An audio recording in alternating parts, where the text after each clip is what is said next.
Greetings, Niblets, and welcome to my little bitch sesh on the nature of woman in this series. My first encounter with women is, gave him a squirt of my catfish dinner. You have to be kidding me. Now, I'm not one to cast aspersions on the type of people that would change a series under the auspices of overt queerness and call that a positive. Oh, wait, yes, I am.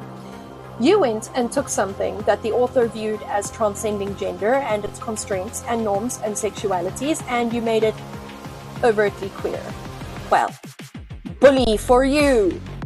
And in that vein, you have also you've proven yourself to not be a great fan of women. In fact, I'd call you a raging misogynist. Now, granted, I am halfway through episode 1. What? Oh, for fuck's sake, I thought I was further than that. Okay, this is fine. Halfway through episode 1. And so far, women suck. Unless they are Fluey's sister, mother, or Lily, in which case they are an emotional sounding board for Fluey's feelings, unwilling to see the ick in what Fluey is doing, a pimp, which is not racist, or a prop for Fluey coming out. And please, don't forget, gave him a squirt of my catfish dinner.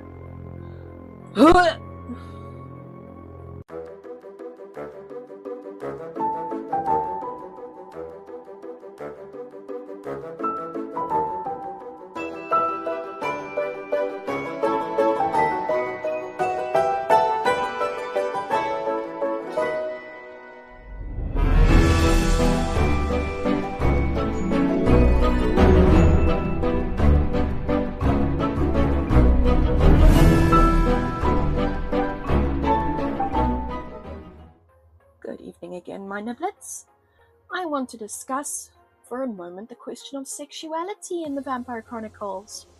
Now, this is a very tense subject, and people get very tetchy, as we all know, because, this fandom tends to be split very much 50-50 between those who believe that it's all super gay, guys, and those like me who believe Anne's earlier comments that the vampires transcend sexuality, and that if you start trying to make them super ultra super duper massively uber duper gay, that you limit your material. So we're going to discuss sexuality. If you fall into camp former, you're not going to like my opinion. I'm going to tell you that right now. You can argue with me, you can fight me, you can do all the things and jump up and down like a banana, but it's not going to help you because I'm not going to probably agree with you. And I can show you my reasoning, you can show me yours. Of course, if your reasoning, blasts mine out of the water, then I will be very happy to talk to you about it, and maybe even my opinions will change. But for now, let's talk about the fact that the horrifying love child between Roland Jones and Christopher Rice aside, Anne Rice's vampires, according to me and 50% of the audience base, are unable to engage in sex, ergo without asexuality. I'll use the term asexuality for ease of communication here, but it isn't actually accurate, personally, as far as I see it. Now, if we want to have a talk about the birds and the bees, the books state through narrative on more than one occasion that the vampires are prepared for an act that they are never to perform again. Because they don't have the glands needed to want it. They don't desire sex. Why? Well, to put it simply, at the moment of their turning, they just sort of stopped. I don't like to think they died. I know the book says that they died. The books say, many books, not one. Focus. You're an English person. A person who studied English. You know the thingies. I do, I promise. I do know the thingies. One book, many books. I promise. Just like one fish, many fishes. Crickets. Yep. I prefer to try and think of it as the biological in the vampire was frozen. Okay? That they didn't die. kind of ended, but without the decay of death, because the vampire spirit, you know, Amel, remember Amel, through the conduit of the blood, altered their physical form to forever be more something other than biological. I mean, I can go on and on about this for hours, but it is a digression, so let's get back to the point.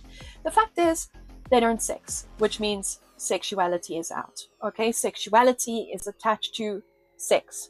You like sexy times, therefore use sexuality. I know people are going to say, but asexuality exists. Then why do the same people argue that people who are asexual can also sometimes do sexies? Come on, guys, don't gaslight me. Okay, like, do not gaslight me. Okay, I shall get like super mad. But let's look, for argument's sake, at the attractions proffered by both Lestat and Louis throughout the books. Yes, I said proffered and not preferred, because they proffer them, okay? They offer them to you through writing. Psst. See, I know my words, my wordy words, I know them. Anyway, Lestat's list of conquests. Ugh. Gross, I hate that word. Louis, Nicholas, David, and Antoine. Boy, yeah, that's pretty, oh, but wait, what's this? Gabrielle, Akasha, Rowan, Mona, and Gretchen. Huh, almost as if Lestat isn't super duper gay, right? Because he has no sexuality.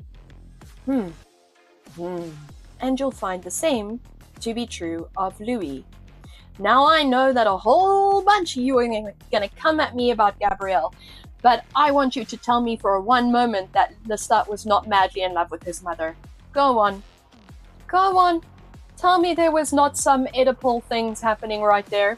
Now, in a very famous Facebook post, and confirmed the homosexuality